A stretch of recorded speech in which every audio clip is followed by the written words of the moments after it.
Car rental companies are, of course, not the only ones trying to transform their business. The U.S. Postal Service is doing the same.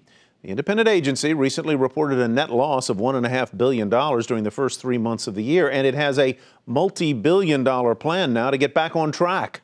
Brennan reports.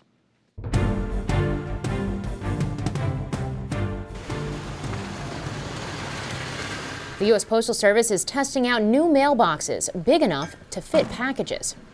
We do a lot of online shopping, and probably 90% of my packages can fit in this new mailbox. I think that's great. I don't have to worry about someone stealing it or it getting wet on the porch. The boxes are part of a 6-month trial in a handful of urban and rural markets, including here in Broomfield, Colorado. With the changing mail mix and the change in how the package business has grown, we decided that there was a need for a box that would actually fit the mail of today. This is just one example of the U.S. Postal Service's massive multi-billion-dollar push into package delivery. It's no secret the agency, which is not taxpayer funded, has been struggling for years, including a $1.5 billion net loss in its most recent quarter. Mandated retiree funding woes aside, the Postal Service's most profitable business, first-class mail, has plunged, with volumes dropping more than 30% over the past 5 years. But as e-commerce has surged, package volumes have jumped over the same period. The packages are our future. They're just continuing to grow exponentially. It's every week we see more and more packages. More packages means more capacity.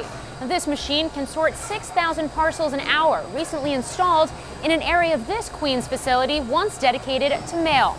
The U.S. Postal Service has plans to roll out 20 of these across the country. One of the fastest growing parts of the agency's package segment is Parcel Select service, which provides last mile delivery for companies like Amazon, FedEx, and UPS. You can see that with the results of UPS and FedEx, their volume in the SurePost and SmartPost is growing at a slower rate than Post Office's Parcel Select, which means more and more shippers like Amazon, like Macy's, and others are delivering to the post offices for the last mile service.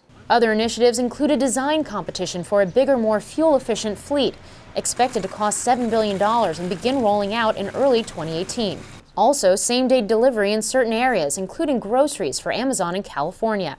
And while UPS and FedEx have implemented new pricing initiatives, the USPS has been slashing rates for large priority mail customers in an effort to attract more business from its private sector counterparts. But will it all be enough to put the Postal Service back on the path to profitability? Well, that's an answer only time can deliver. For a Nightly Business Report, I'm Brennan in Flushing, New York.